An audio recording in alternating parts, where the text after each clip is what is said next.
Hello, may bago tayong kasama. Nahihilo pa ako, sorry. Ayan. So mag-start tayo ng maaga kasi mahaba yung ating program ngayon. It's a special event. Ano daw po meron ngayon? Ano po yung, sino nakakaalam ng meaning ng Pesach? Ayan. So yung Pesach po is sa Hebrew word ng Passover. Ayan, sa Israel, ang talagang nire-remember nila ay yung Passover. Ano daw po yung inaalala ng Israel? Yung Passover o yung huling hapunan. Yun yung talagang inaalala nila. Kaya dito as a church, yun din yung nire-remember natin. Kaya ito po ay isang special event. And praise God na nandito tayong lahat ngayon. Amen? Amen. Kasi, kahit na maraming tao ngayon ang nagse-celebrate ng mahal na araw na hindi ayon sa kalooban ng Panginoon, tayo yung tatayo sa kung ano yung kalooban ng Panginoon. Amen. We will worship Him in spirit and in truth. Amen. Amen po. Amen po ba? Ang pagsamba po sa Panginoon ay sa espiritu at katotohanan. Hindi sa mga ribulto. Hindi sa pagtatabad. Hindi sa pagsamba tapos pagkatapos magkakasala ulit. Hindi sa ganon. Amen? Ang pagsamba na gusto ng Panginoon ay yung sinasamba natin siya sa espiritu at katotohanan at yung namumuhay tayo ng ayon sa kalooban niya. Amen po? Amen. Kaya tayo po lahat ay tumayo ngayon at ating pong sambahin ang Panginoon. Kung meron po tayong mga hindi nakalulugod sa ating puso, alam natin hindi kinalulugdan ng Panginoon, mga nagawa natin, hingi muna tayo ng tawad ngayon sa Panginoon. Sige po, personally, lahat po tayo. Hingi po tayo ng tawad sa Panginoon. Patawarin niyo po kami, Panginoon. Hindi lang po kami, pero yung buong bansa. Sa panahon na ito, Panginoon, na sumasamba yung iba sa amin ayon sa relihiyon, ayon sa tradisyon, pero hindi ayon sa kalooban mo. Patawarin niyo po ang aming bansa, Panginoon. At salamat, Jesus Christ, na Ikaw ang daan, ang katotohanan at ang buhay. Wala nang iba pa, Panginoon. Sa iyong pangalan lamang nakasulat ang kaligtasan ng lahat ng tao sa buong mundo. At sa iyong pangalan kami sasamba sa oras na ito. Sa iyong pangalan lamang itataas namin ang aming mga kamay. Sa iyong pangalan na kami aawit, Panginoon. Sa iyong pangalan, ngayong pangalan lamang aming luluwalhatin sa gabing ito. Wala nang iba pang pangalan na maitataas sa buhay namin kundi Ikaw lamang, Panginoon. Ikaw na namatay at muling nabuhay para sa amin. Ikaw na nag-alay ng iyong buhay para sa amin. Ikaw na nag-sacrifice sa krus na hindi kayang tapatan ng kahit anong pagtatabad. In the name of Jesus, Ikaw lamang, Panginoon, ang matataas sa oras na ito. Salamat na dahil sa iyo may kapatawaran, dahil sa iyo may kabanalan, dahil sa iyo may buhay na walang hanggan, dahil sa iyo may kapangyarihan, dahil sa iyo may kalayaan, Panginoon. At dahil doon sasamba kami sa oras na to, dahil doon naalalahanin namin sa gawaing ito kung gaano ka-great yung sacrifice mo sa amin. Salamat, Panginoon. Tanggapin niyo po ang aming papurit pagsamba sa gabing ito. Ito po ang aming dalangin sa pangalan ni Jesus. Amen and amen.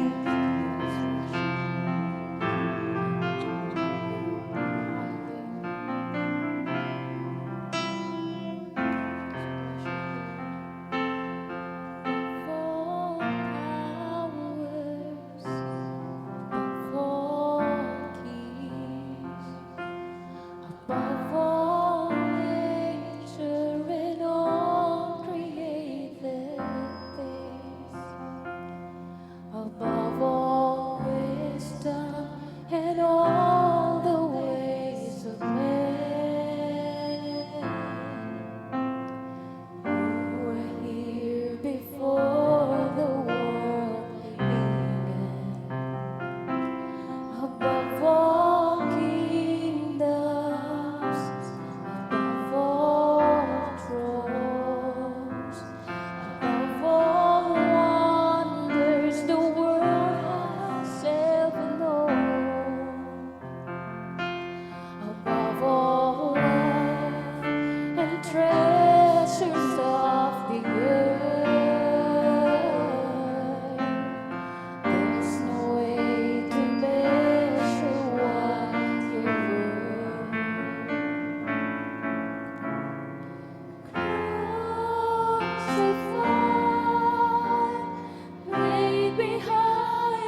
you, Jesus. Alalahanin natin. Right behind the storm, you live to die. Thank you, Jesus. Rejected and alone like a rose, trampled on the ground. You took the fall and thought of me above all. Yes, Jesus. Thank you, Lord. Na kaya lang kami nakakatayo ngayon ay dahil dito, dahil sa sacrifice mo. Lord, sa buong gabing ito, we pray na maging bukas ang aming puso at isipan, na maalala namin o kung bago kami, makita namin kung gaano kalawak, kadakila yung pag-ibig mo sa bawat isa sa amin. Maunawaan namin yung purpose ng cross, Panginoon. In the name of Jesus, makita namin na kung asan man yung journey namin ngayon sa aming Christian life, mapapagtagumpayan namin dahil una mong pinagtagumpayan ang sacrifice sa cross, ang salvation para sa aming lahat. Salamat po, Panginoon. Patuloy na maluwalhati ka, Panginoong Jesus, sa gabing ito. Ito po ang aming dalangin sa pangalan ni Jesus. Amen. Ayan, sige po, tayo po ay makakaupo na. At sa buong gabing ito, kagaya po ng sinabi ko, alalahanin natin yung ginawa ng Panginoong Jesus sa atin. So meron po tayong iba't ibang speakers na tatayo sa harapan. Mga speakers na talagang pinili ng Panginoon dito sa ating iglesia. So tawagin ko na po ang magsisimula sa ating 7 last words. Hindi na po ako magpapaligoy-ligoy pa. Tawagin ko na po si Ma'am Judy Bonifacio. Amen. Palakpakan po natin ang Panginoon sa kanyang buhay. Praise the Lord. Amen. Magandang gabi po sa ating lahat. Amen. Ayan.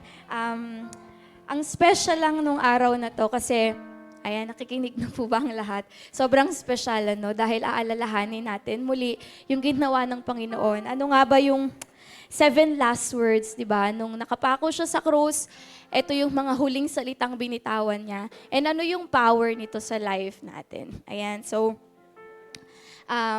sige po, kahit short prayer lang, ayan, para sa buong kabuuan ng ating mensahe, tayo po ay manalangin. Hallelujah, Lord. We adore you, O God. Salamat, Panginoong Jesus, sa mga latay na tiniis mo, Lord God, sa mga pako sa iyong kamay, pako sa iyong paa, Panginoon. Salamat, Lord, sa dugo mo na dumanak, O God, para sa kapatawaran ng aming mga kasalanan. Sa oras na to, Panginoon, we rebuke lahat ng distractions, Lord God, ng kaaway sa aming mga isip, Lord God, in Jesus' name. And we just pray, Holy Spirit, na mag-move ka po sa amin. Ikaw yung mag-speak sa amin. Ikaw yung magturo sa amin ng kahalagahan muli, O God, ng ginawa mo sa krus, Lord God, at ng 7 last words, O God. Samahan mo kami, walang ibang ma-enthron, mataas, Panginoon, sa gabi na to, kundi ikaw, Panginoong Jesus, ang hari ng mga hari at Panginoon ng mga Panginoon. Salamat po. Ito po ang aming dalangin sa pangalan ni Jesus. Amen. Ayan, diretso na po ako. No? Muli ako po si Sister Judy. At yung topic po na napunta sa akin, yung una sa 7 last words. So, ano po yung verse na yon? Makikita po natin siya sa Lucas chapter 23, verse 24. Ang sabi po dyan, Ama, patawarin mo sila sapagkat hindi nila nalalaman ang kanilang ginagawa. Madalas po nating nadidinig yan. Tama po ba? Amen, tama ba? Pero ano nga ba yung, nung nire-review ko siya, nakita ko yung bigat nung pag-speak ni Jesus nung salita na to. And take note na sinabi niya yung mga salita na to habang nakapako siya sa krus. And ano po yung sabi dito? Sinabi niya yung unang word na to, habang ano yung nangyayari sa kanya, nakapako siya sa krus, sa kaliwa at kanan niya, merong mga kriminal na kasabay niyang ipinako. Itinuring siyang kriminal. Ano pa po yung nangyayari? Pag binasa niyo yung kasunod na verses niyan, dyan yung makikita na pinaghati-hati yung damit ni Jesus Christ. Minamak siya ng mga tao habang nakapako siya sa krus. Ano yung sinasabi ng mga tao sa kanya? Iniligtas yung ibang tao, pinagaling yung ibang tao, pero yung sarili mo, hindi mo mailigtas. Ano pa yung sabi nila? Ikaw ang hari ng mga Hudyo. Kung ikaw ang hari ng mga Hudyo, bumaba ka dyan. Iligtas mo yung sarili mo. Nai-imagine po ba natin yung scenario na habang nakapako si Jesus Christ sa cross, gano'n na masasakit na salita, mga negative words yung binabato sa kanya ng mga tao. Pero ano yung sinabi niya, Ama, patawarin mo sila sapagkat hindi nila nalalaman ang kanilang ginagawa. Sa kabila ng suffering na pinagdadaanan ni Jesus habang nakahang siya sa cross, nakatuon sa pagpapatawad para sa mga taong nagpapahirap sa Kanya. Ano po yung heart ng Panginoong Jesus? Lord, patawarin mo sila. Naalala ko, ngayon talagang ginagawa ng mga tao, nagre-reenactment sila nung ginawa ni Jesus. Nagsisenakulo sila sa daan. Tapos isang beses, nadaan kami ni Pasay sa San Juan. Naalala ko siya, naiyak ako. Kasi habang ginagaya nila si Jesus Christ, tapos may nakapaligid na mga Romano, tapos nagsisigawan sila, yung mga tao dyan, na gumawa ng sinakulo. Tapos pinagtatawanan nila si Jesus, ganyan. Tapos nung nagdaan kami, kinilabutan ako, gusto ko maiyak, Lord, hindi nila alam yung ginagawa nila. Hindi nila alam yung totoong meaning ng ginawa mo sa cross. Hindi nila alam yung bigat, na bakit kailangan nilang, alam mo yun, hindi nila nakikita yung tunay na dahilan kung bakit pinako si Jesus Christ sa cross. And ano yung totoong gusto mangyari ng Panginoon? Mapatawad tayo sa ating mga kasalanan. Imagine nyo po na bago ipako si Jesus Christ sa cross, hinagupit siya, madaming dugo yung dumanak sa kanya. Sa medical term, meron siyang hypovolemic shock. Ano yun? Because grabe yung blood loss, talagang pwede siyang mag-collapse anytime. Pero sa kabila ng suffering, tapos nakwak-wak yung mga likod niya kasi nga hinagupit siya, pwedeng hang kita na yung ribs niya, alam mo yun, sobrang grabe yung sugat, sobrang grabe yung suffering ni Jesus Christ. Hindi siya makapag-inhale, exhale. Bakit? Kasi pag nag-inhale ka, alam naman natin yung ginawa niya sa cross, di ba nakapako yung paa mo, pag nag-inhale ka, lahat ng sugat sa katawan niya magse-stretch na sobrang sakit. Pero ano yung unang lumabas sa bibig niya? Ama, patawarin mo sila sapagkat hindi nila alam yung ginagawa nila. Kasi that time, hindi nila alam mo yun, sabi ni Jesus Christ, patawarin mo sila. Bakit? Kasi hindi nila alam that time, yun pala yung magiging paraan ng Diyos para makarating yung kaligtasan, hindi lang sa mga Hudyo, pero maging sa ating mga Hentil, sa ating mga hindi kabilang sa bayan ng Israel, para mapatawad tayo sa kasalanan. Alam ni Jesus na kailangan mangyari yon. Kailangan niyang tiisin yung suffering and pagpapako sa krus. Kaya sabi na lang niya, Ama. Alam niyo po yun, nag-gets niyo ba yung weight nung sinabi ni Jesus Christ? Sana i-take natin seriously yun. Sana wag tayong masanay na si Jesus pinako sa krus. Sana wag tayong masanay lang ng ganun kasi matagal na tayong Kristiyano, pero sana makita natin yung bigat nung sinabi niya, Ama, patawarin mo sila, hindi nila alam yung ginagawa nila.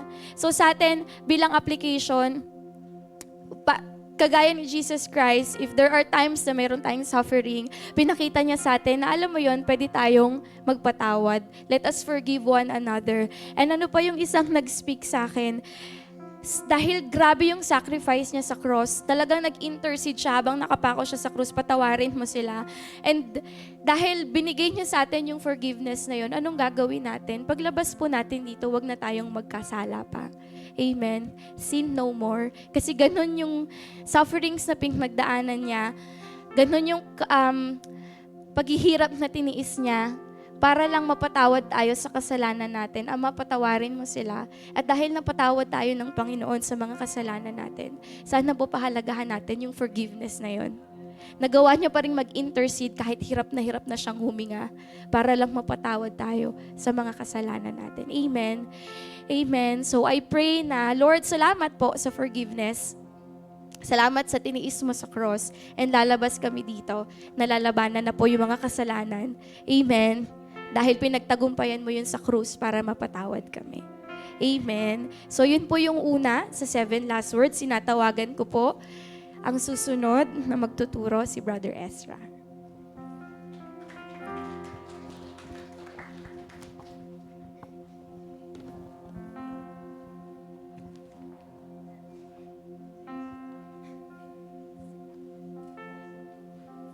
Yan po, tawag po tayo sa ikalawang words sa ating topic ngayon sa 7 last words. At ang verse natin is sa Lucas 23 verse 43. Sinasabi ko sa inyo, ngayong araw na ito, ay makakasama kita sa paraiso. At itong verse na ito is nagbibigay ng katiyakan, ng kaligtasan sa mga nagsisisi tao. And this verse, ang context niya is sinakilala sa nung pinako si Jesus sa krus, is meron siyang dalawang nakasamang kriminal. Alam niyo yan? Yan. Ang isa is nantuya, at yung isa is naniwala sa kanya. Tama ba?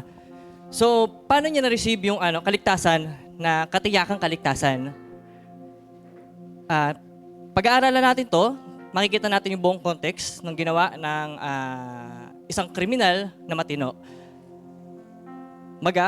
Sabi dito sa una, basahin natin muna ng lahat. Makikita natin sa verse 40 hanggang verse 41. Basahin natin sa verse 40. Ngunit sinaway siya, una, yung sa 39, ito tinutuya siya. Sabi rin sa 39, tinuya rin siya ng isa pang sariling nakapako sa tabi niya. Hindi ba ikaw ang Kristo? Sabi niya. Iligtas mo nga ang iyong sarili at pati na rin kami. At sinabi sa verse 40, tinama siya ng isang nakapako din sa krus. At sinabi, ngunit sinaway siya ng isa pang kriminal. Sinabi niya, hindi ka ba natatakot sa Diyos? Pareho lang tayong hinatulan, sabi niya sa isang kriminal. Sa verse 41, tama lang sa atin parusang ito dahil ito ang nararapat sa ating mga ginawa. Pero ang taong ito ay walang kasalanang ginawa o walang masamang ginawa. Verse 42, at sinabi niya, Jesus, alalahanin mo ako kapag dumating na ang iyong paghahari o yung kaharian. So ano makikita natin sa kriminal na to, sa tumanggap kay Jesus? Kung titingnan natin, una, tinanggap niya na makasalanan siya. Na mababasa natin sa verse 41. Sabi sa verse 41, tama lang sa atin ang parusang ito. Dahil ito ang nararapat sa ating mga ginawa. Kumbaga, he accepted kung ano yung ginawa niya at inamin niya makasalanan siya. Sa ikalawa, ano pa yung nakita natin? Tinanggap niya ang paghahari ni Jesus sa langit. O tinanggap niya si Jesus. Na mababasa natin sa 42. At sinabi niya, Jesus, alalahanin mo ako kapag dumating ng iyong kaharian. Meaning, he know na merong life after death. Kasi alam nila sa crucifixion, mamamatay sila eh. Pag sila pinako sa krus, matik yun, mga Romano, papatayin na sila. Kaya alam niya na merong second life. At tinanggap niya iyon na alam niya yung paghahari ng Diyos sa ikalawang pagkamatay. Yun ang langit.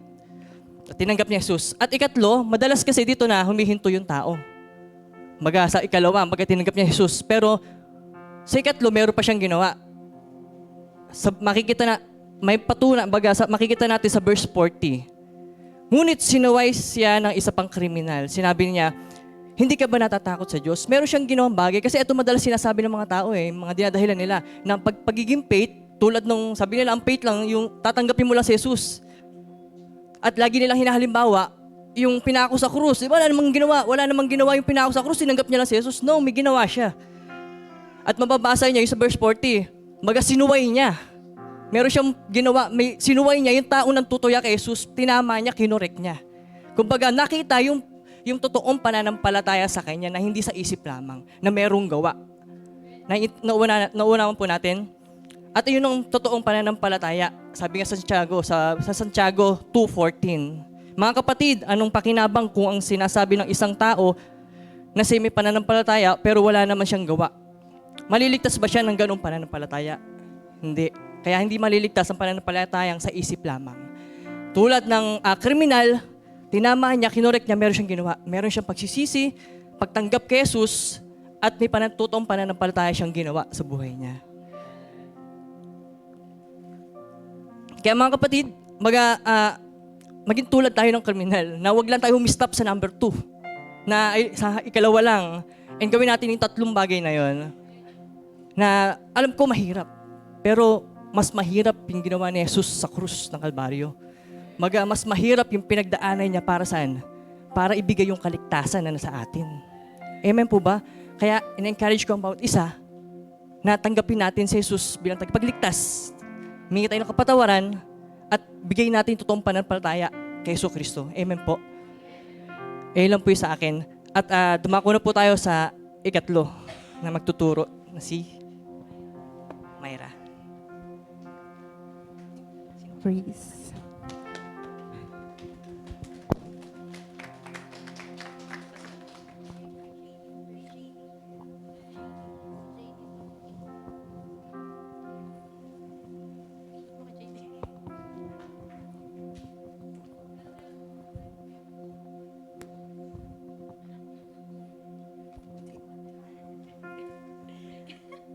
Praise. Ayan, so ako po si Sister Myra at ang mensahe ko po ay patungkol sa pangatlo sa 7 last words ni Jesus. So sabi po sa pangatlo, babae, narito ang iyong anak, narito ang iyong ina.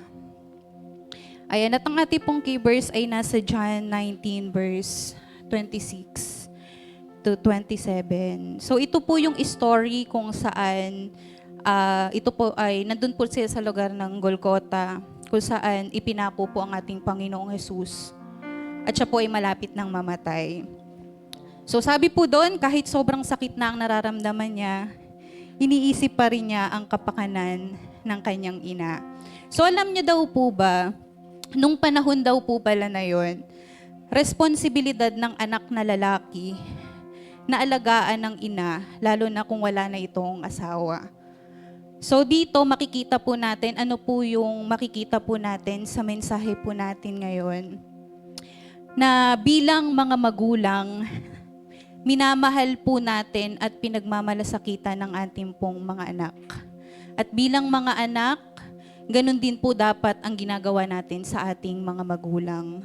Kung paano ang ating Panginoong Jesus sa kanyang huling hininga ay ipinagbilin o tinagubilin niya ang kanyang ina sa kanyang disipulo na si Juan.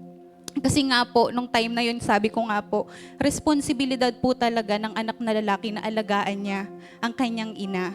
Pero kagaya nga po ng nangyari sa ating Panginoong Jesus, siya po ay malapit ng mamatay at hindi po niya kinalimutan ng kanyang ina. So ano po yung matututunan po natin dito? Hindi lamang ito literal na pamilya sa loob ng tahanan. Pero alam niyo po, may re-relate din po natin ito sa loob po ng ating iglesia. Kasi tayo po ay pamilya, tama po ba? Na kung paano daw pong minamahal natin ng literal ang ating mga anak sa loob ng tahanan at minamahal ng mga anak ang kanilang mga magulang, ganun din daw po tayo sa isa't isa. Ito po ay tinatagubili ng Amang Diyos sa bawat isa po sa atin ng pag-ibig at malasakit kahit sa gitna ng paghihirap. Ano po yung makikita po natin? Una is yung pagmamahal po sa ating pamilya. Lalo na po sa panahon natin ngayon, siguro, hindi pala siguro, nung time na si Jesus ay nasa cross, nakikita niya yung sitwasyon ngayon. Maraming mga anak na hindi ganun yung respeto sa magulang. May mga kilala ba kayong ganyan? At meron ding mga magulang na hindi rin ganun katindi yung pagrespeto nila sa kanilang mga anak. Praise God na merong tagubili ng Panginoong Yesus sa bawat isa sa atin. Na mahalin natin ang isa't isa, pagmalasakitan natin ang isa't isa. Amen po. At ano po sabi dito sa ating pong application, paano po natin to i-apply? Tayo po ay magmahalan, pagmalasakitan po natin ng isa't isa at alagaan ng isa't isa. Naniniwala ako na hindi to sinabi ng Panginoon nang wala lang eh.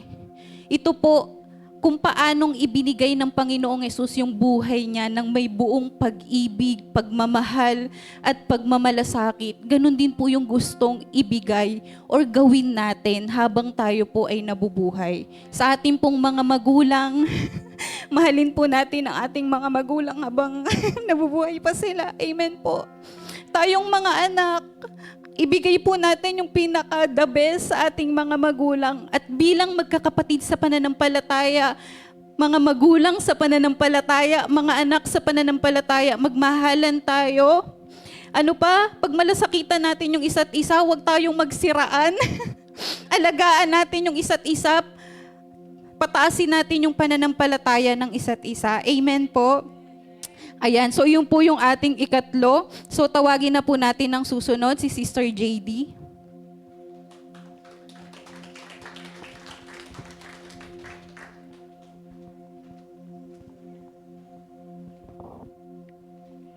Ako po si J.D. Roque Batusan.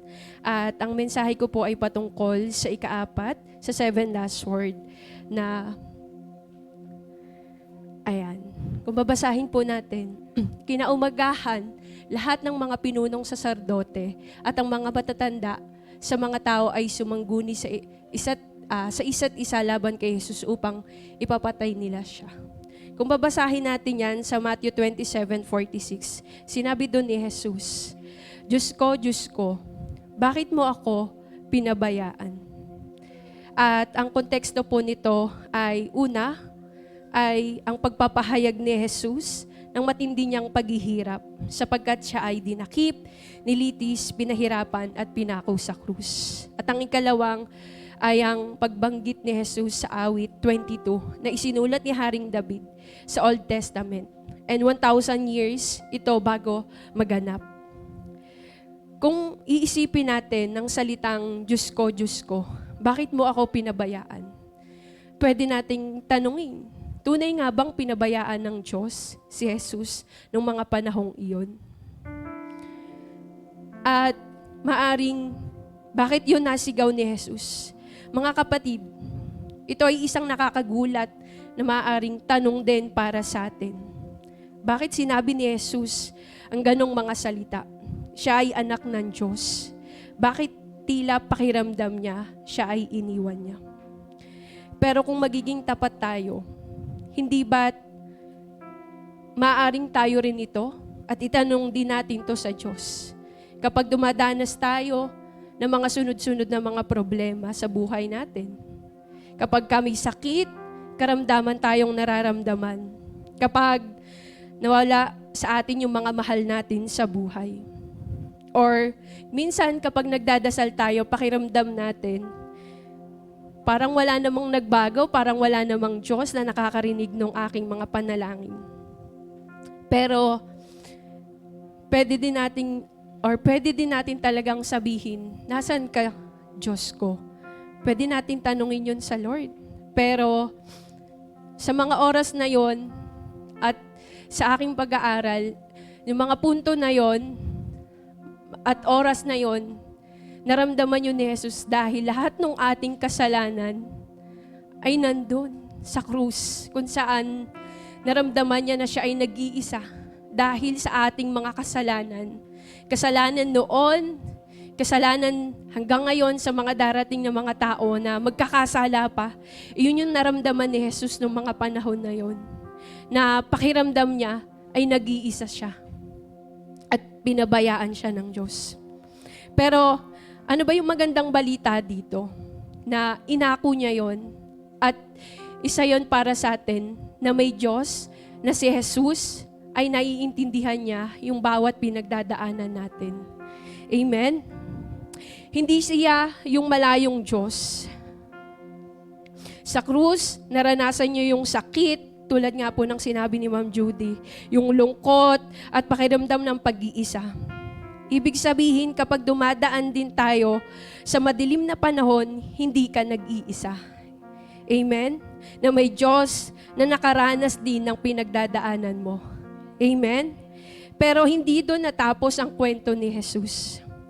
Ang sigaw ni Jesus ay galing din sa awit 22, na isang awit na nagsisimula sa sakit, pero matatapos sa pagtitiwala at tagumpay. Ipinakita nito na kahit hindi mo nararamdaman ng Diyos, hindi ibig sabihin wala siya. Amen? Minsan tahimik lang yung Diyos, pero hindi siya nawawala sa atin. Amen? Minsan, hindi malinaw yung sagot ng Diyos sa atin, pero kumikilo siya. Amen? At sa huli, ang krus ay hindi naging katapusan. Ito ay naging daan tungo sa katagumpayan. Amen? Kaya tayo ay may katagumpayan dahil ang Panginoong Jesus ang siyang unang nagtagumpay. Amen? At kung ikaw man din po ay nasa panahon ngayon ng may pinagdadaanan ka, huwag ka din pong matakot or huwag tayong matakot na, Lord, bakit ko to pinagdadaanan? Dahil hindi natin alam yung purpose ni Lord kung bakit tayo pinapadaan niya sa ganong mga problema. Ano po yung kailangan nating gawin? Magtiwala tayo sa Diyos, sa Kanyang plano. Amen? At maaari ding makaranas tayo ng nawawalan tayo ng pag-asa, nawawalan tayo ng pagtitiwala sa Diyos. Pero dahil sa parehong Diyos na tila tahimik sa krus, siya rin ng Diyos na nagdala sa muling pagkabuhay. Amen? Na kung mababasa lang po natin yung Matthew 27, no, verse 46, dumating pa doon na siya ay tinuya ng mga punong pari. Na sinabi yun ni Jesus, Diyos ko, bakit mo ako pinabayaan? Sinabi nila ng mga punong pari na yon, tingnan natin kung ililigtas siya ng kanyang Diyos. Hinamak pa siya hanggang sa kanyang huling pinagdadaanan. Kaya po sa oras na to, maaring may mga question din tayo sa Lord sa mga pinagdadaanan natin. Tayo lang po ay lubos na magtiwala dahil unang-una nga po na napagtagumpayan na ng Panginoong Hesus sa krus. Amen. Hindi man natin naiintindihan kung bakit tayo dumadaan sa gantong sitwasyon. Lubos yung ating ating pagtitiwala sa Kanya at maging tapat lang po tayo sa Kanya hanggang wakas. Amen? Amen. At dito lang po matatapos ang ika-4 at tinatawagan ko po ang susunod na magsasalita si Sister Neneng Erlinda Torres.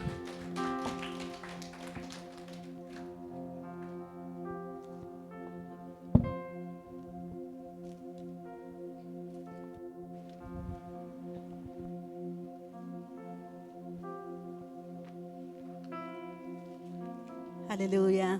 Tayo po ay nasa ikalimang huling winika ng Panginoon bago siya nalagutan ng hininga.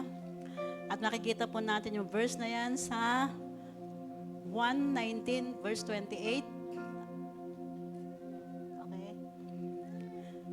Nasa Marcos pala, no? Dito sa John 19:28. Pagkatapos nito, si Jesus na nakakaalam na ang lahat ng mga bagay ay naganap na, ay nagsabi, ako ay nauuhaw. Sinabi niya ito upang matupad ang kasulatan. Amen. So bali ang ating pinaka-topic ay sinabi ng Panginoon na I thirst, nauuhaw ako, sabi ng Panginoon, habang siya nakabayubay. So nung pinag-aaralan ko to, naisip ko na ang Panginoon, nung hinuli siya, nagbasa-basa din ako ng mahaba sa Book of John. Hinuli siya at nakdal siya sa harap ni Pilato, no?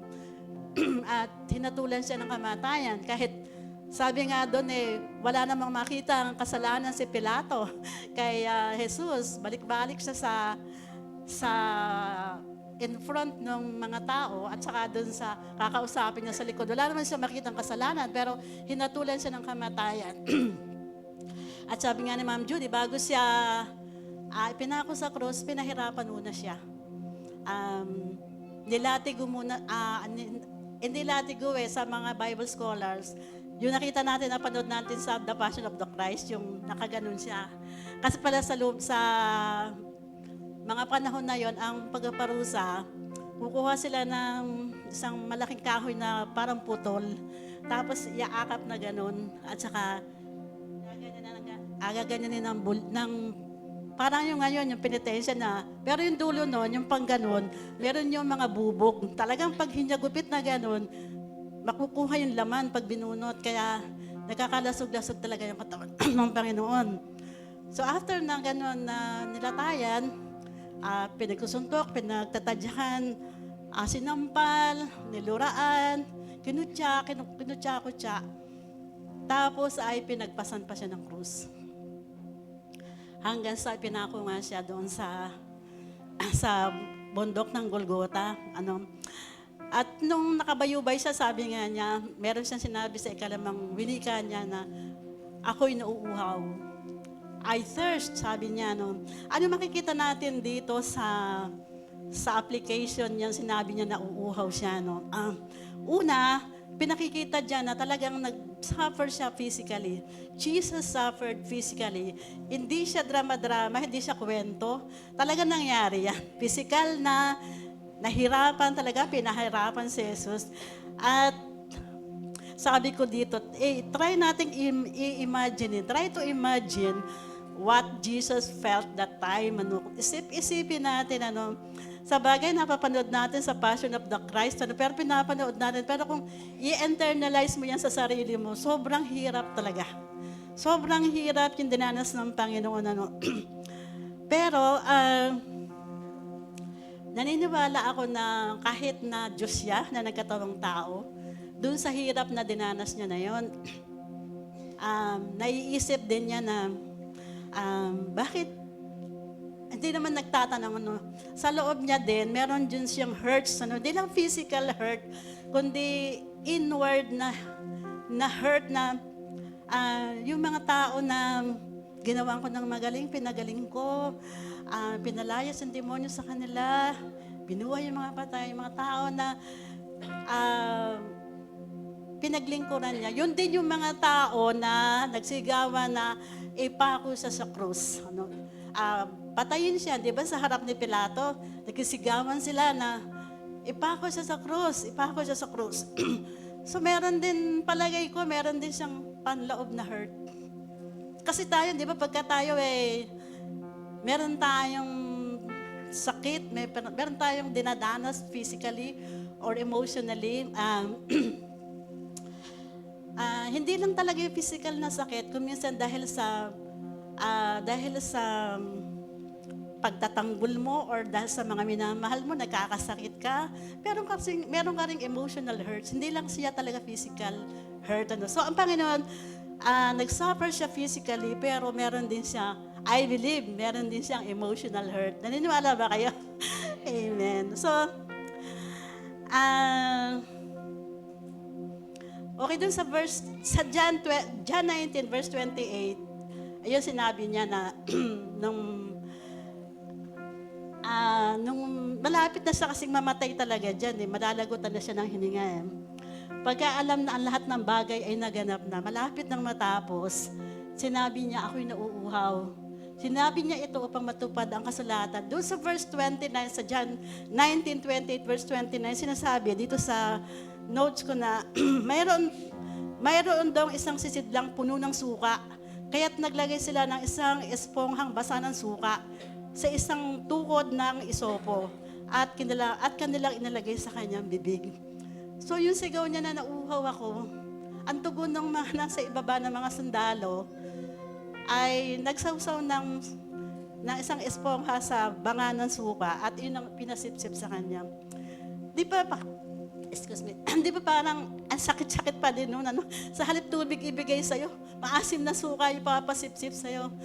Kaya kung iaano natin sa puso natin yan, kapag ang Panginoon ay mayroong hinahanap sa atin, parang nauuhaw ako, anak, sa pagsunod mo sa akin, nauuhaw ako, anak, sa presensya mo sa akin. Nauuhaw ako, anak, nasan ka ba? Nasan ka na? Nahanap ng Panginoon, nauuhaw ako sa iyo. Hinahanap ka ng Panginoon. Pero ang tugon natin, maasim na suka. Dapat tubig Baka kung tubig pa yung nilagay ng mga sundalo na yun naibsan sana yung hurt ng Panginoon. Pero hindi Kahit doon, maasim na suka. Kahit sa application natin, minsan, nauuhaw din ng Panginoon sa atin yung nakikita niya na napapalayo ka, wala ka na sa Kanya, yung parang palayo ka ng palayo, hindi mo na siya ganun kamahal. Sabi nga, you have left your first love. Naniniwala ako na depende na sa atin kung ano itutugon natin. Maasim na suka ba yung tugon natin? Yung hindi siya na sold out, hindi siya nasiyahan, hindi siya naibsan yung kanyang uhaw. Naku, teka, maubos yung oras ko. Hallelujah. So kapag ganun, let's try na tubig talaga. ang ipalit natin sa Panginoon. Sa paghanap niya sa atin, sa pag-uhaw natin, pag-uhaw niya, no? So pangalawa, makikita natin dito sa nangyari na yan, na uuhaw ako, makikita natin na Jesus fulfills the scripture. Kasi yung sinabi niya na uuhaw ako, nakasulat na yan sa Lumang Tipan pa lang. Makikita natin yan sa mga awit 69, verse 20 to 21. Psalm 69, meron na ako dito para mabalik. Psalm 69, verse 20 and 21. Sabi rito, ibig sabihin, eto yung hula noon sa Isaias na natupad dyan nung sinabi ng Panginoon. Sabi rito, nasaktan ako sa kanilang panghihiya sa akin at sumama ang loob ko. Sumama pala yung loob. At sumama ang loob ko. Naghintay ako na may dadamay at aaliw sa akin, ngunit wala ni isa man. Nilagyan nila ng lasa ng aking pagkain at nang ako'y mauhaw, binigyan nila ako ng suka. So yung prophecy noon, natupad noon. Ibig sabihin lang niya, totoo ang scripture. At yung mga prophecy noon, tinupad ng Panginoon sa panahon niya na siya yung talaga yun siya yung Mesiyas na ganyan ang mangyayari. Ano? Ang ganda niya, tsaka dito sa Psalms 22, mga awit 22:15, mga awit 22:15, sabi rito, ang aking kalakasan ay natuyo na parang tigang na lupa, at ang aking dila ay dumidikit sa aking ngalangala. O Panginoon, pinabayaan niyo ako sa lupa na parang isang patay. So, nakalimutan ko na dito sa notes ko yung niresearch ko siya. Talagang yung halos daw yung dila ng Panginoon ay dumidikit na sa ngalangalan niya sa pagkauhaw. Sobrang ganun talaga. Hindi ba tayo magtatakbo lang? Sobrang parang lalawit na yung dila mo pagkakulang ka sa tubig, sa uhaw. Ano?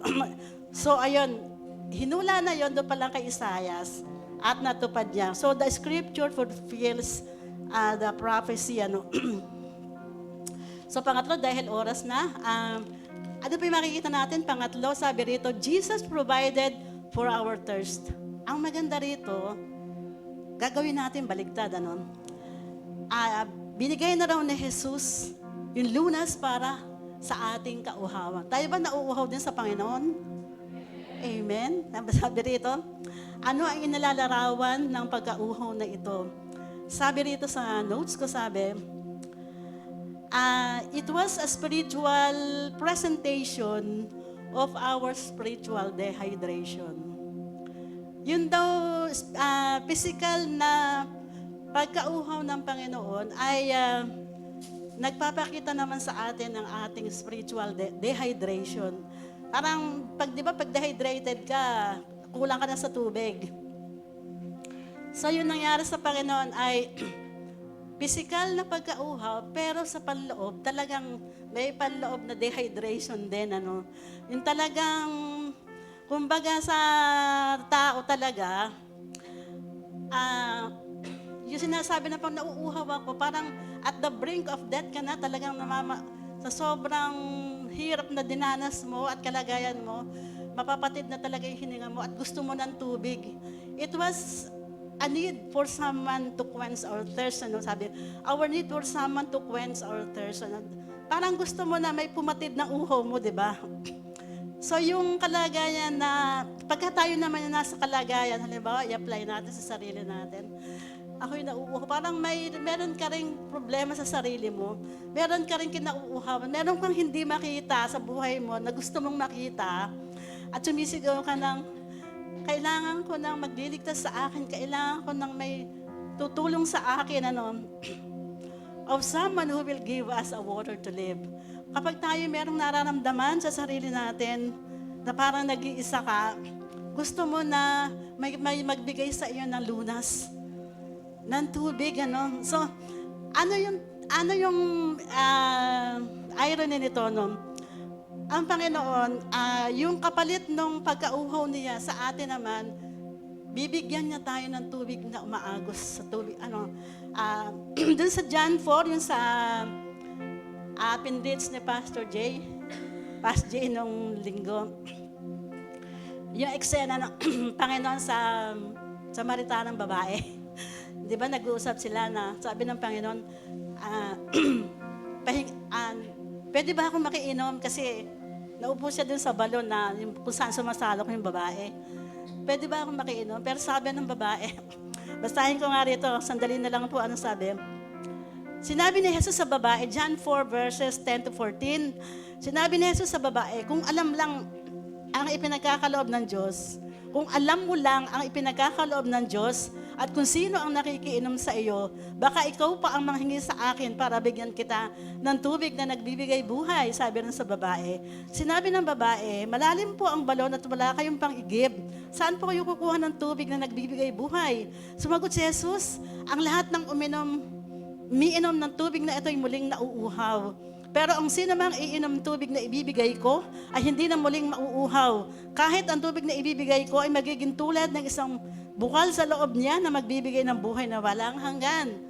Amen. Nauuhaw ata ako. Ako'y nauuhaw. Ayun. Ito ba? Wait lang Ay, nako. Nauuhaw talaga. Hallelujah. Naku, nakabituloy sa tawanan. So ngayon, gusto ng Lord na yung uho na dinanas niya, tayo ay painumin naman. Di ba sabi doon exchange, di ba, Pastora? Exchange. Sabi ng Panginoon, kung alam mo lang na kung sino yung nakikiinom sa'yo, baka humingi ka pa sa Kanya. Dahil yung tubig na ibibigay niya, hindi ka na mauuhaw. Dahil mula sa loob mo ay dadaloy daw ang bukal ng buhay, ang bukal, the well, sabi nga ni Pastor, ay balon. Hindi lang baso, balon. Hindi ka na mauuhaw. Amen. Ano yung tinutukoy niya na yun? Sabi, sa John 6:35, sabi ng Panginoon doon sa pista, He who believes in me shall never thirst. Sino man daw naman ang palataya sa Kanya ay hindi na mauuhaw. Hallelujah. He is providing the water, the real water that we need to quench our thirst. Sa John 7:37 to 39, babasahin ko dito sa para maintindihan natin maigi. Nang dumating ang huli at pinakamahalagang araw ng pista, John 7:37 to 38, nang dumating ang huli at pinakamahalagang araw ng pista, tumayo si Jesus at sinabi ng malakas, ang sino mang nauuhaw ay lumapit sa akin at uminom. Sapagkat sinasabi sa kasulatan, nadadaloy ang tubig na nagbibigay buhay mula sa puso ng sumasampalataya sa akin. Ang tubig na tinutukoy ni Jesus, 39 pala, verse 39, ang tubig na tinutukoy ni Jesus ay ang banal na espiritu na malapit na tanggapin ng mga sumasampalataya. Dahil ng panahon yun, di pa na ibabalik sa langit si Jesus, kaya hindi pa na ibababa yung Holy Spirit. So yung Holy Spirit, ang tubig na tinutukoy dyan, yung uhaw na gusto mong pumatid sa iyo, ang banal na espiritu ang magiging tugon dyan. Ano pa ang ibig sabihin niya? Kung meron kang balon sa loob mo, filled ka ng Holy Spirit niya, kasi yung tubig sumisimbolo sa Holy Spirit. Sa Isaiah, sa conclusion natin, sa Isaiah 11 verses 2 and 3, Isaiah 11, 2 and 3, mananatili sa kanya ang Espiritu ng Panginoon at nagbibigay ito sa kanya ng karunungan. Okay, ulitin ko, mananatili sa kanya ang Espiritu ng Panginoon at magbibigay ito sa kanya ng karunungan. Okay? Pangunawa. Amen? Kakayahan sa pagpaplano, kapangyarihan, kaalaman at takot sa Panginoon. And verse 3, sabi, magiging kagalakan niya ang pagsunod sa Panginoon. Hindi siya mamumuno. Kasi prophecy yan. Magiging kagalakan niya ang pagsunod sa Panginoon.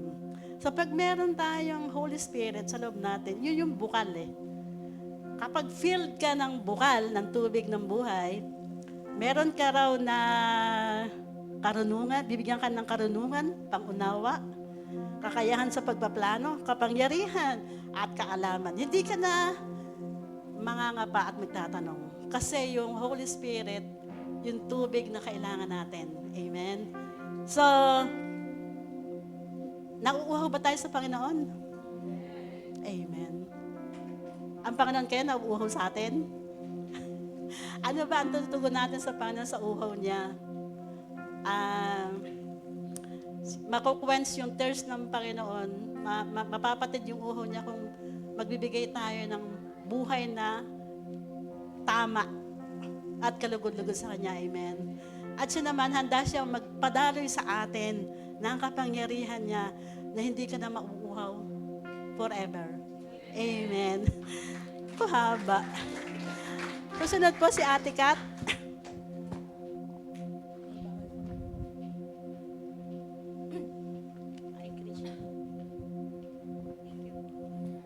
Amen. Magandang gabi po ulit sa bawat isa sa atin. So, ako po ulit si Ate Kat, pati sa mga hindi po nakakilala sa akin online.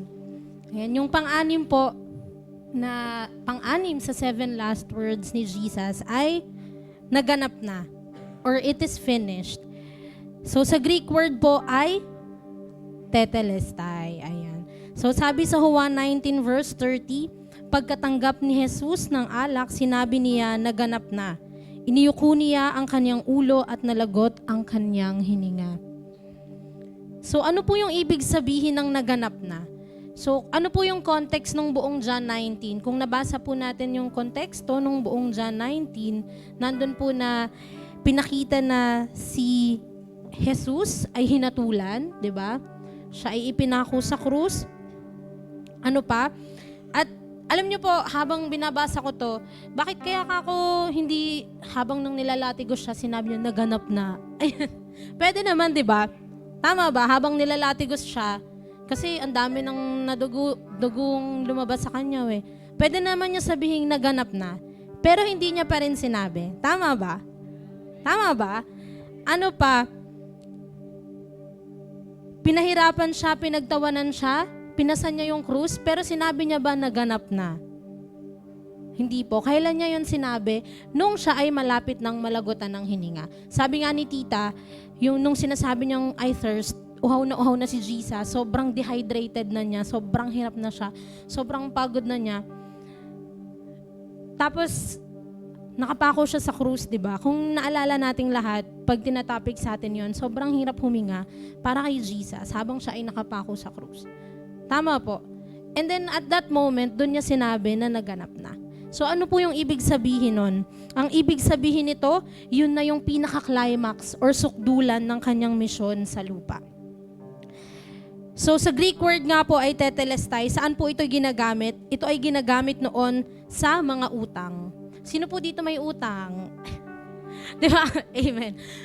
Tama ba? Pag sinabi na may utang ka, no? Ang laki-laki ng utang mo. Tapos sinabi sa'yo na, okay, bayad na yung utang mo. Anong mararamdaman mo? Ay, sobrang saya, di ba? Ako may utang din. Ako may utang din ako, di ba? May mga utang tayo, dami nating utang. Tapos sasabihin, okay, wala ka nang babayaran. Bayad na ang lahat ng yan. Ganun daw siya. Ganun ginagamit yung context ng tetelestai. Ano pa? Sa mga artist, yung mga kunwari, mga nagpe-paint, yung mga gumagawa ng mga kanta, ayan. Ibig sabihin daw, the work is complete. 'Di ba? So, si Leonardo da Vinci, dinrawing niya si Mona Lisa, 'di ba? Tapos, minsan, pag nakita mo si Mona Lisa, gusto mong lagyan ng kilay. Kasi wala siyang kilay, 'di ba?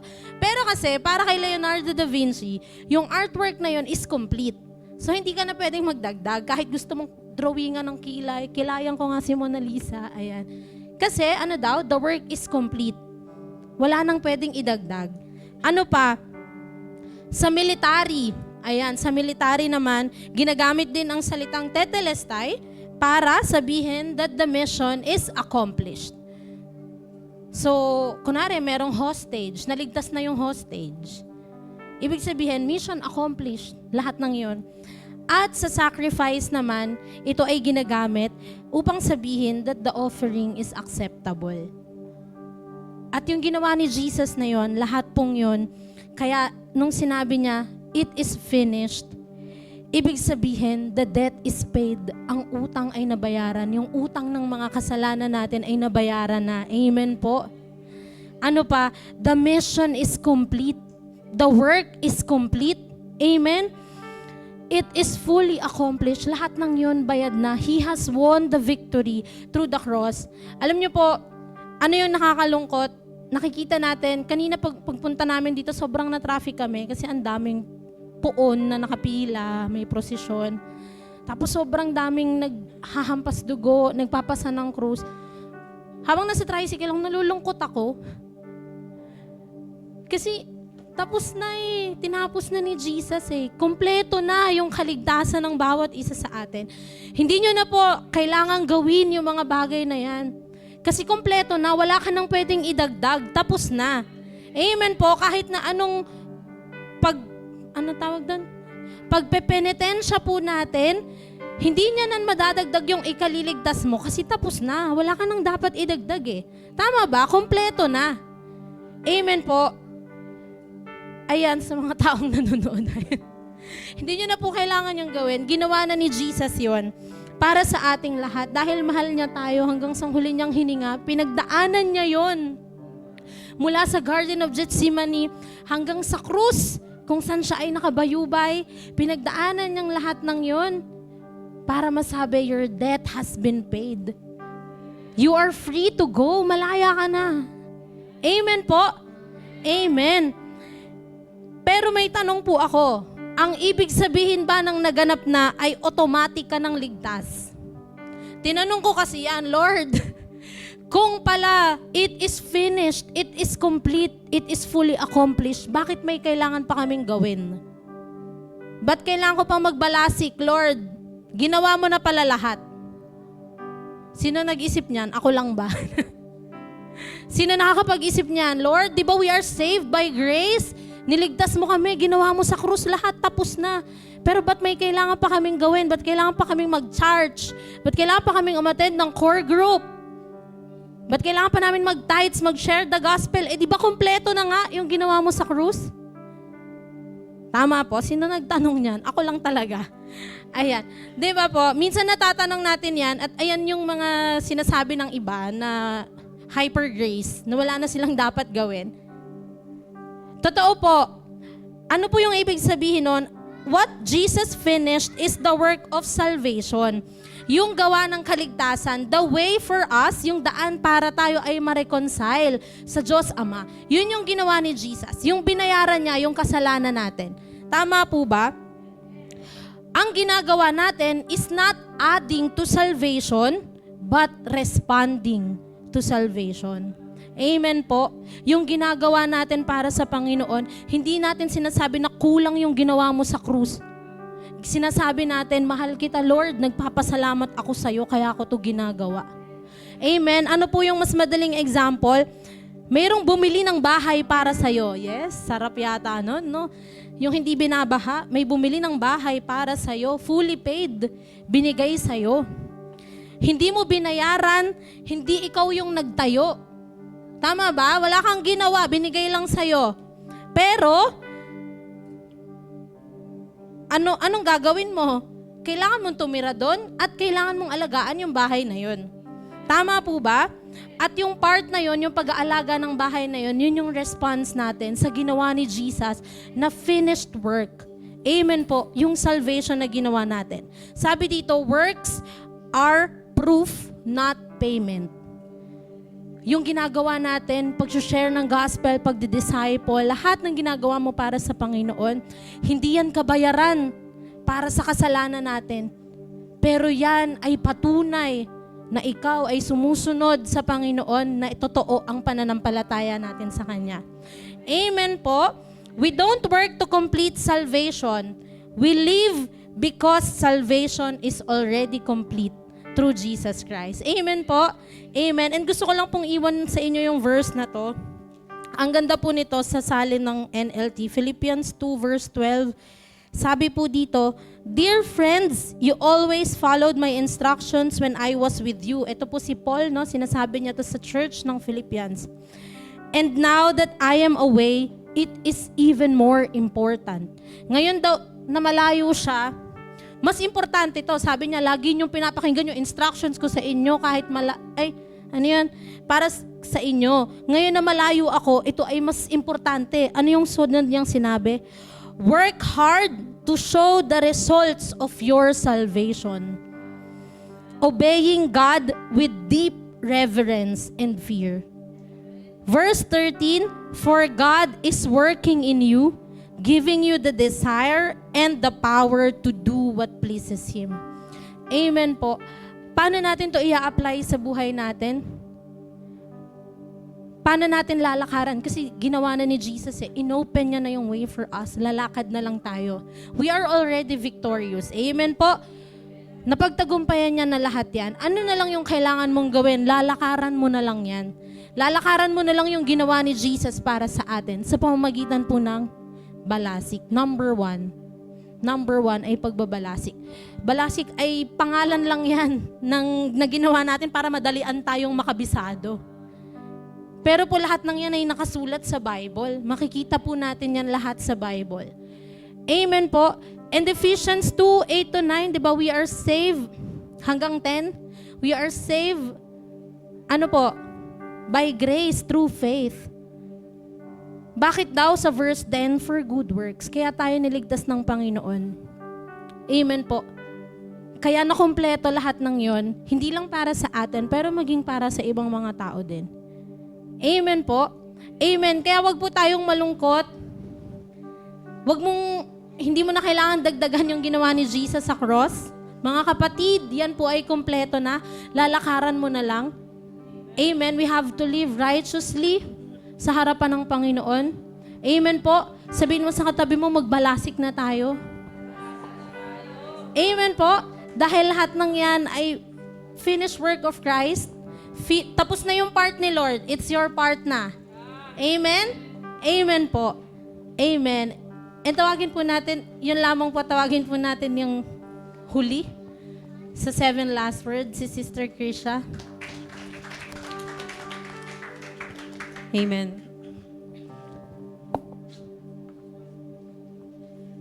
Praise God. So, dito na po tayo sa huli. Tulad nga po na sabi ni Sister Catherine, sa 7 last words. Marami po tayong natutunan. Amen. So, I pray na hindi lang to mapunta sa atin, pero maipasa din po natin sa iba. So, ang verse natin sa Lucas 23 verse 46, sabi dito, si Jesus ay sumigaw ng malakas na tinig. Sinabi niya, Ama, sa iyong mga kamay ay pinagkakatiwala ko ang aking espiritu. Pagkasabi niya ng mga bagay na ito, nalagutan siya ng hininga. So, baka lang po medyo malito tayo. Sa John po kasi, yun yung last word talaga, it is finished ni Sister Catherine. Sa gospel po sa Luke naman, ito yung last niya. Ayan, sabi dito, Ama, sa iyong mga kamay ay pinagkakatiwala ko ang aking espiritu. So, isang huling pagpapakita ng pagtitiwala at pagsuko ni Jesus, no? Ng kanyang buhay, ng kanyang nangyari. So, sabi po dito, sa pag-aaral, it signifies a shift from intense suffering to confident victory. Ulitin ko po, sinisignify po nung verse na to, shifting from intense suffering. Ibig sabihin ng shift, paglipat. Tama? Nabanggit naman po kanina kung gaano po nahirapan ng ating Panginoong Jesus sa krus ng Kalbaryo. Pero ito po ay pagpapakita na at the end of the day or at the end ng ginawa ni Jesus Christ, mas doon siya nagpunta sa pagtitiwala sa kamay ng Ama. Amen? Kasi yun po yung sabi niya. Tama po ba? Sabi niya, Ama, pinagkakatiwala ko na sa iyo ang aking espiritu, sa iyong mga kamay. Ayan, sabi dito, shifting from intense suffering to resting and trusting, no, sa kamay ng Father. Sabi ko nga, nung pinag-aaralan ko to, na-feel ko yung peace ni Jesus. Diba sabi nga ni Tita Ning, uhaw na siya, hirap na si Jesus. Pero kahit na ganun, diba, sa dulo nun, Lord, pinagkakatiwala ko na ang lahat sa'yo. Then, He breathed His last. So, ganun din sa atin, no? Bilang application sa atin, na kahit ang intense ng suffering na nararanasan natin kung minsan, may we find ourselves resting and trusting. Amen po? Kahit sobrang hirap ng mga pinagdadaanan natin, nabanggit din ni Sister JD, may mga bagay na parang, bakit? Ama, pinapabayaan mo ba ako? Nasaan ka? kahit po nandun tayo sa intense suffering na yon, again, may we find ourselves resting and trusting sa kamay ng ating Ama. Amen po. Lalo ngayon, alam niyo po ba, sa pagdeklara po ng state of emergency ng ating Pangulo, alam niyo ba na tayo po ang kauna-unahang bansa na nagdeklara nun. So napaisip ako, tama ba yung bayang sinilangan ko? Kasi matindi siya talaga. At alam niyo po, napanood ko din sa Reels na pati din daw po yung LPG. Sino po dito nagluluto? Yan po ay isang buwan na lang daw po ang supply ng bansa natin. So marami na din pong mga restaurants ang pwedeng magsara sa nangyayari po ngayon. Aware po ba tayo? No? At ngayon, kahit na ganun, marami pa pong mangyayari. Hindi pa to yun. Nag-church pa nga po tayo tama ba? Nasa aircon pa tayo. Pero like Jesus, kahit na sobrang intense nung suffering niya, anong ginawa niya? Lord, Ama, pinagkakatiwala ko na sa'yo to. Tama, pinagkakatiwala ko na yung espiritu ko sa iyong kamay. So tayo din, marami pa pong mangyayari. No? And I pray na kahit ganun, mag-rest lang tayo. Amen? Mahal tayo ng ating Ama. Yung kamay niya, sobrang laki para hawakan tayong lahat. Nakakaano, kasi ako nung napanood ko yun, shucks, sabi 1 month na lang yung supply din ng LPG. At nababahala, sa news to, nababahala na din yung mga restaurants na magsara sila. So maaaring wala na tayong kainin, pati yung pagtaas ng gasolina, hindi rin siya ganun lang. Hindi po mga motorista lang po yung apektado. Napanood ko pa, sabi doon, kapag nangyari yon, hindi na mag-aangkat ng mga gulay, ng mga karne sa mga ibang lugar, kasi mahal na yung gas. Tama? So ano mangyayari sa atin? Mamahal na yung, alin po? Bilihin. Tama? Yung intense suffering na yon, I pray na kahit ganon, tulad ni Jesus, sa pinakahuling punto na kanyang buhay, yun yung ginawa niya. Ama, pinagkakatiwala ko na sa'yo ang aking espiritu. Then He breathed His last. No, hanggang mamatay tayo. Amen? Wala na nga alis. Amen po. Sabi mo ka sa katabi mo, wala na nga alis. Marami pang mangyayari. Diba? Amen? Magtiwala tayo sa ating Diyos. At ito na po yung huli, na second part ng message na to. Yung sinabi ni Jesus, sabi niya, Ama, sa iyong mga kamay, pinagkakatiwala ko ng aking espiritu. Yung word na Ama. Wala na pong doon, sobrang close na relationship. Yung pinagkakatiwalaan po natin ay ating, ating Ama. Very close nung call na yun. I pray na makabalik tayo doon. Totoo, Diyos natin siya, mataas siya, sovereign siya, but He is our Father too. Amen? Amen po ba? He is our Father. We can cry to Him. We can call, Lord. No? Ano nangyayari? Father, save mo kami. Father, yung mga anak ko. Father, yung future ko. Father, yung nanay at tatay ko. Yung pamilya ko. We can call sa ating Ama. Amen? Ama natin siya. No? Ay, sabi ko nga dito, hello, praise. Ayan, so let's shift the suffering to trusting and resting to our Father like Jesus did. So ito, nabanggit ko na kanina, lalo ngayon, nasa state of emergency tayo, marami pa mangyayari. No, and tinawag ni Jesus ang Diyos na Ama. That's a sign of a very close call na ginawa ni Jesus, na ano man ang nangyari at mangyayari pa, hawak siya ng kanyang Ama. So ganun din tayo, kahit anong trouble pa yan, makakaasa tayo. Amen. Makakatawag tayo sa ating Ama. Amen. At yung may hawak sa atin is mahal na mahal tayo. Kahit di na tayo magkita-kita. Naniniwala ba kayo? Pwede mangyari yon? Nung Sunday lang, na-realize namin yun, prayer ni Ate Kat yun, ng worship team.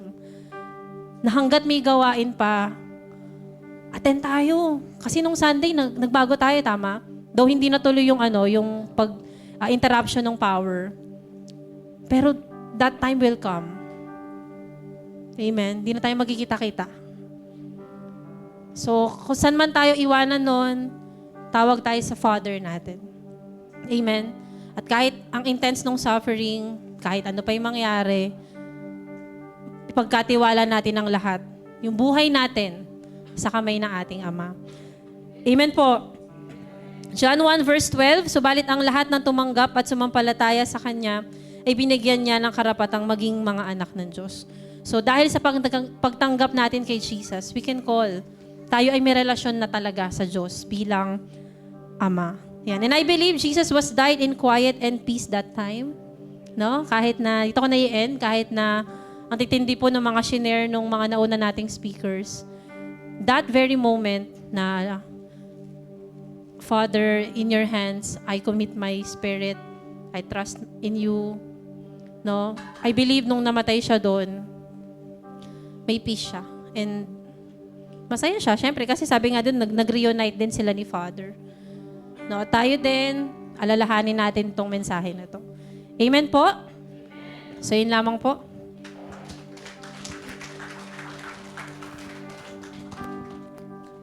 Ayan. Muli nga po nating palakpakan yung ating mga tagapagsalita ngayong gabing ito.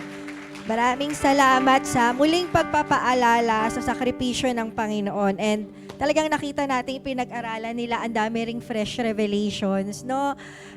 At ito po, itong mga pag-aaral at mga mensahe na sinabi nila, nakita natin na ito yung truth ng gospel. Amen po. Sa panahon na to na Holy Week, iba-iba ang ginagawa ng mga tao para alalahanin yung ginawa ng Panginoon. Pero ngayong gabing ito, nakita natin yung katotohanan kung ano nga ba yung meaning ng cross. Amen po. So, i-review ko lang para una sa lahat, hindi lang sana ito dumaan sa tenga natin. Ay, ang ganda. Ay, na-amaze ako. Ay, ang ganda naman ng revelation. Hindi ganon. Ano po? Pero maisabuhay natin and at the same time, ma-share din natin sa iba. Amen po. Kasi nga, iba-iba nga kung paano nila nire-recognize yung ginawa ni Jesus Christ. Iba-iba nga ng interpretation. Buti na lang nasa truth tayo. Amen po. Amen. So, yung una, sabi po sa 7 last words, Ama, patawarin mo sila sapagkat hindi nila nalalaman ang kanilang ginagawa. Dahil sa Panginoon, nakaranas tayo ng kapatawaran. Amen po. Kaya kung meron man sa atin ngayon na feeling mo hindi ka pa pinapatawad ni Lord, so I pray na makita mo na dahil sa cross, pinatunayan ni Jesus Christ na siya ay Diyos na nagpapatawad. At kung meron man tayo mga kakilala na feeling nila hindi pa sila pinapatawad ng Panginoon, ibahagi mo sa kanila na si Jesus ay nagpapatawad. Amen po. Sa pangalalawa, katotohanang sinasabi ko sa iyo, ngayong araw na to ay makakasama kita sa paraiso. Nakita natin yung katiyakan ng kaligtasan sa lahat ng mga nagsisisi sa kasalanan. Amen po. Kung meron pa sa atin ngayon na nagdududa pa tayo, Jesus, ililigtas mo ba ako? Huwag na tayong magduda dahil shinure na ni Jesus, unless, sabi nga ni Brother Ezra, basta tayo ay sumusunod. Amen po sa Panginoon. Basta pinapakita natin sa gawa. Amen po. Amen. And i-share din natin to sa iba. Pwede kang magkaroon ng assurance of salvation dahil kay Jesus Christ. Dahil pinagtagumpayan na niya yun sa krus. Amen po. Nakita po ba natin na ang cross is not just about salvation. Napakadami ng advantages, ng benefits, ng changes na pwede nating maranasan dahil sa cross. Amen po. Sa pangatlo, babae, narito ang iyong anak, narito ang iyong ina. Nakita natin kung gaano kamahal ng Diyos yung mga pamilya. Meron ba sa ating magulong pamilya ngayon, namatay si Jesus Christ para magkaroon ng kaayusan sa pamilya? Sa mga magulang, sa mga anak. Amen po. Huwag nating hayaan ang kaaway na guluhin yung pamilya natin kasi pinagtagumpayan na ni Jesus sa cross. Kung may mga kakilala tayo, nagkakagulo yung pamilya nila, i-share natin si Jesus sa kanila. Namatay si Jesus para magkaayos-ayos kayo. Amen po. Number 4, Diyos ko, bakit mo ko pinabayaan? Nakita natin yung suffering emotionally ni Jesus Christ. Kung meron man sa ating emotionally nagsasuffer ngayon, feeling natin pinabayaan tayo ng Diyos. Pero dahil kay Jesus Christ, malalaman natin na hindi niya tayo kailanman pinabayaan. Dinanas niya yun para saan? Para maranasan natin na kahit ganon, alam natin na hindi tayo pinabayaan ng Diyos. Amen po. At kung meron man tayo mga kakilala dumadaan din ng emotional suffering, huwag nating i-reject. Alam niyo, masyado akong busy. Please, huwag tayong maging masyadong busy mga Christians dahil ang dami sa mundong tong suicidal, ang daming depressed, ang daming feeling rejected, ang daming feeling nila na pinabayaan na sila ng Diyos. Kailangan nila tayo para sabihin sa kanila na dahil kay Jesus Christ, alam mo, pinagdaanan niya rin yan. At malalaman mo na hindi siya natapos. Dahil at the end, sabi nga doon sa huling-huli, nakasama niya yung ama niya. Amen po. Number 5, nauuhaw ako physically. Di ba po, kung meron man sa ating physical, ako dito ako medyo kasi may sakit ako ngayon. Nakatayo ako dito na masama talaga yung pakiramdam ko. Pero nung narinig ko yung mga message ni Sister Neneng, mas matindi pa yung pinagdaanan ni Jesus sa akin. So kung meron man tayong physical suffering, may sakit ka, may karamdaman ka, hanggang ngayon iniinda mo, pero praise the Lord kasi may healing. Amen? May pagpatid ng uhaw. Kung meron man sa ating dehydrated, spiritually, feeling mo, natuyot ka na kay Lord, bumalik ka kay Jesus. Amen? Kasi namatay si Jesus para ma-replenish yung uhaw natin. Amen po? At ganun din yung ibang mga tao. Feeling nila, wala na ako kay Lord, tuyot na ako, layo-layo ko na, may sakit ako. Andyan si Jesus Christ. Amen po? Share natin si Jesus sa kanila. Amen po? Amen? Number 6, naganap na tinapos na ni Jesus sa cross yung mission to save us. Amen? Lahat ng yun, yung utang natin, lahat ng kasalanan pinagbayaran na hindi natin kailangan magtabad-tabad dyan, hindi natin kailangan magbuhat pa ng krus, ilakad pa yung mga poon, dahil tinupad na ni Jesus. And we can share that. Amen? Alam nyo, sa panahon ngayon, hindi na to yung panahon para magtago ang mga Kristiyano. Maraming hindi nakakaalam ng katotohanan. Nakakalungkot ako, honestly, nalulungkot ako para sa kanila. Ilang taon na nilang ginagawa na sinusugatan nila yung sarili nila kasi akala nila yun ang daan para malinis sila sa kasalanan nila, na hindi nila alam na tinapos na ni Jesus sa cross, na hindi na nila yun kailangan gawin. Ang kailangan lang nila mamuhay para sa Kanya. Nakakalungkot, nakakahabag sa kanila. Kailangan panata daw nila yun. Kailangan daw nilang ilakad ang mga poon. Samantalang si Jesus lang ang daan, ang katotohanan at buhay. Kailangan nilang marinig yun. Kailangan nating tumayo, church. Tayong mga nakakaalam, huwag tayong matakot ibahagi ang mabuting balita sa kanila. It is finished, it is done. Amen po. And number 7, Ama, sa iyong mga kamay ay pinagkakatiwala ko ang aking espiritu. Sabi nga ni Sister Krisha, kung wala tayong peace, punong-puno tayo ng pag-aalala, we can always trust God. Amen. Dahil kay Jesus Christ. Dahil tinapos niya lahat. Kung paano nagtiwala siya sa Ama niya, na mas matindi pa naman kaysa sa pinagdadaanan natin, makakapagtiwala rin tayo sa ating Ama.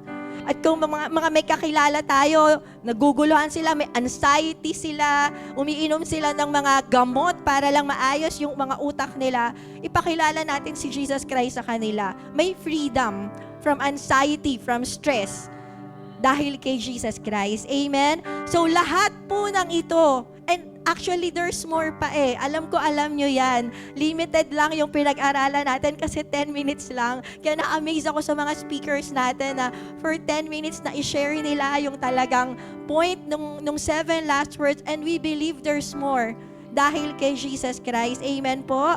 Thank you, Jesus. So sige po, tayong lahat ay tumayo.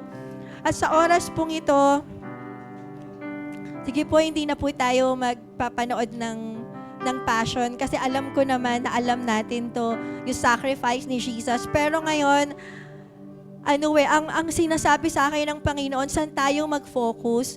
Dun sa mga naidulot ng sufferings ni Jesus. Alalahanin natin lahat ng mga napag-usapan natin yun. It's so complete. Ano yung kailangan mo? Daig pa niya yung sentrum from A to Z. Di ba? Lahat ng kailangan mo nasa Kanya, na kay Jesus. So sige po right now, hingi natin kay Jesus yon. Lapit tayo sa Panginoon. Personally, lapit tayo sa Panginoon.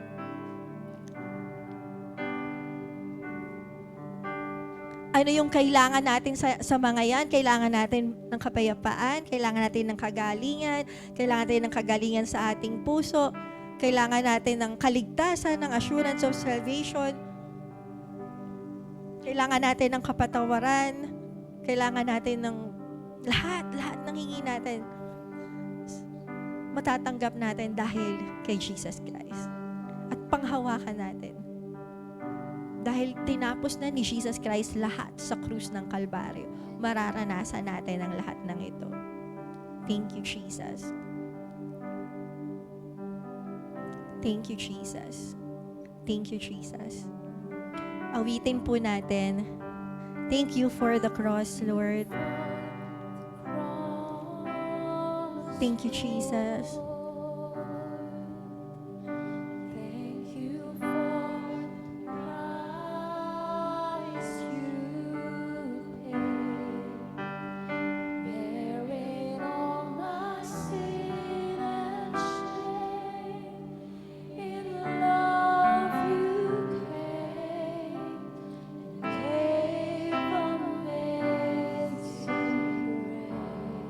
Thank you for this love, Lord.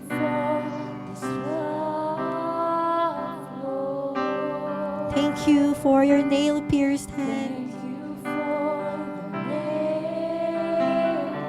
Thank you, Jesus.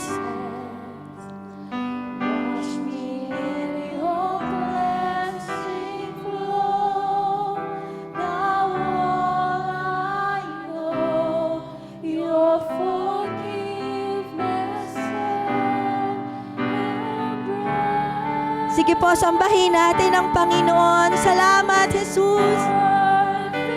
Yes, Lord.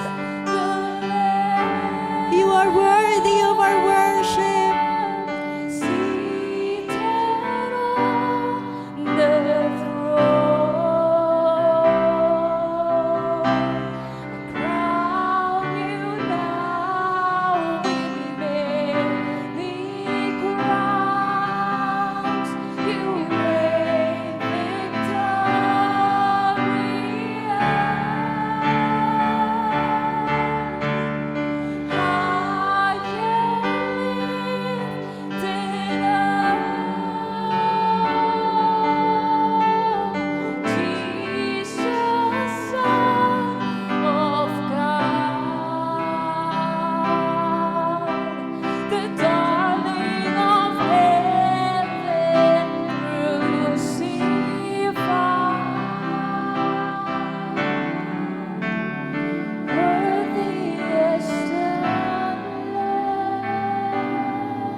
Yes, Jesus.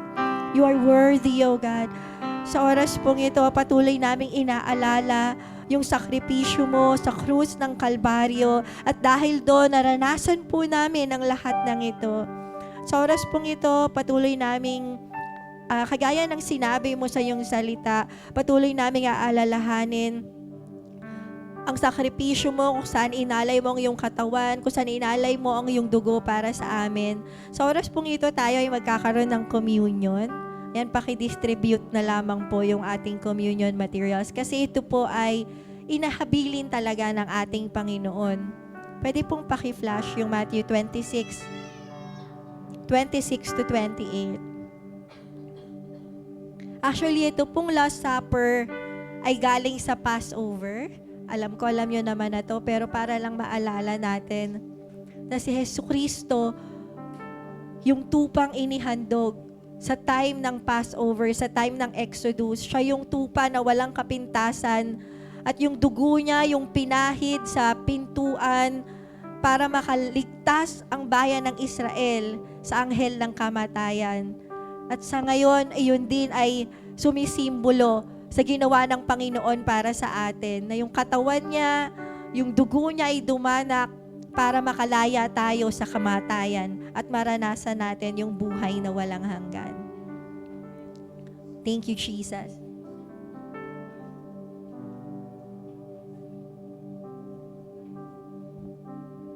Sa mga nasa online, kung meron po kayong tinapay, meron kayong juice, pwede po kayong makisalo sa atin.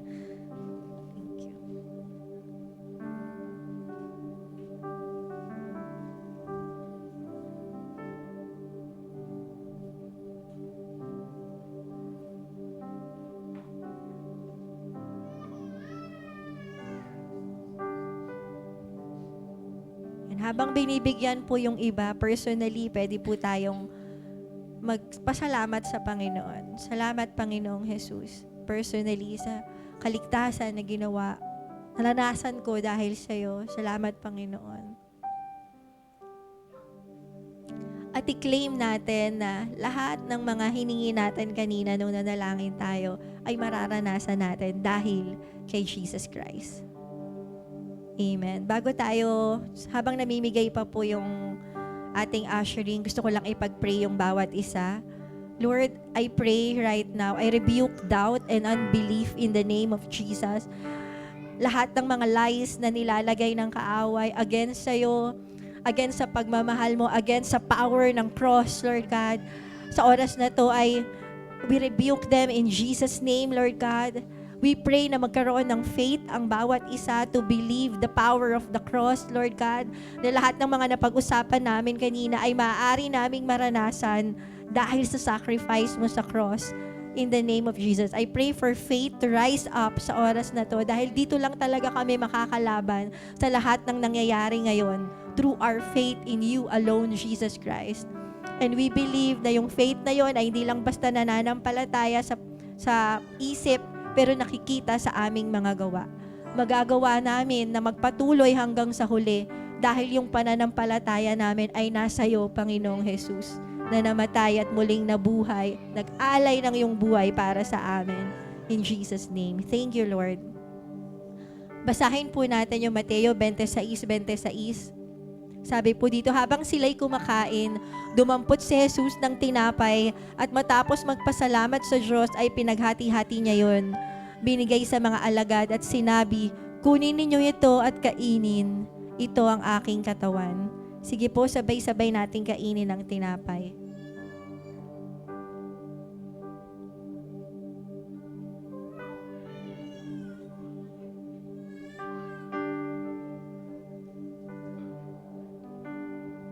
Thank you, Jesus, sa katawan mo na nadurog para sa aming lahat. Ngayon, basahin natin yung verse 27. Pagkatapos, dumampot siya ng kopa, nagpasalamat sa Diyos at binigay yon sa kanila. Sinabi niya, uminom kayong lahat nito sapagkat ito ang aking dugo. Pinapagtibay nito ang tipan ng Diyos. Ang aking dugo ay mabubuhos para sa kapatawaran ng kasalanan ng marami. Sabay-sabay tayong uminom sa saro.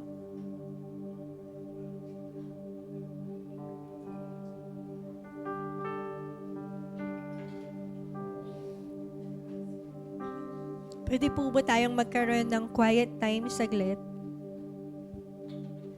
At kausapin po natin ang Panginoon.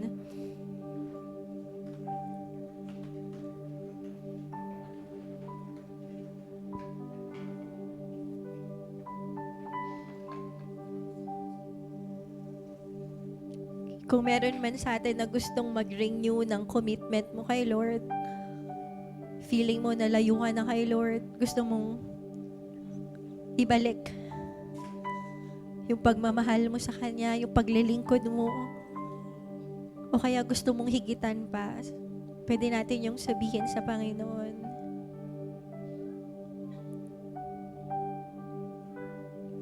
Kung meron man gustong humingi ng tawad, dahil hindi mo nabibigay sa Kanya yung worthy sa Kanya, pwede po tayong humingi ng tawad sa oras na to.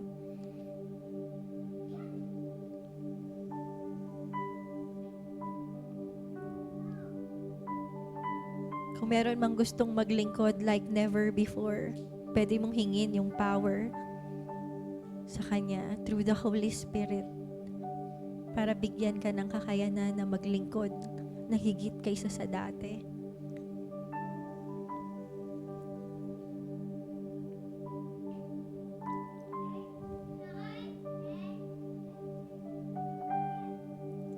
Thank you, Jesus.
Gusto ko lang pong sabihin sa bawat isa na nire-reveal lang po sa akin ng Panginoon ngayon. Nakikita ka niya.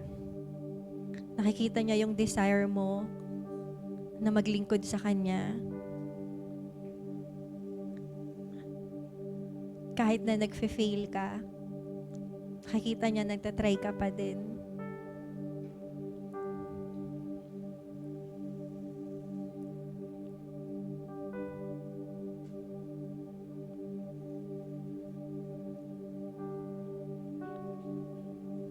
Na huwag mong tignan yung ginagawa mo, pero ang tignan mo yung ginawa niya para sa'yo.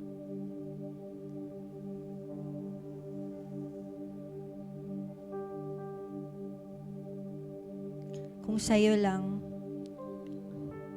lagi kang magfe-fail, pero si Jesus, tinapos niya lahat hanggang sa dulo. At dahil sa Kanya, magagawa mo pa rin magpatuloy hanggang sa huli.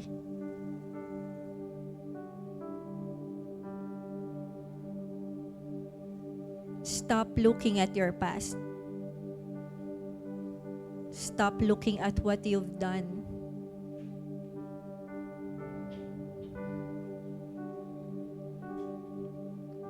Sabi sa John 16:33, I have told you these things so that in me you may have peace. Yung kanina, lahat ng mga sinabi niya kanina, sabi niya, sinabi ko lahat to sa inyo so that in me you may have peace. Dahil kay Jesus, pwede kang magkaroon ng kapayapaan. In me, in Jesus. In this world, you will have trouble, but take heart, I have overcome the world. Lahat ng pinagdadaanan natin ngayon, nakikita niya, dadaanan talaga natin, but take heart, I have overcome the world. I-fix lang natin yung mata natin sa Kanya. Amen po. Sige po tayo lahat ay tumayo. Gusto ko po kayong ipag-pray.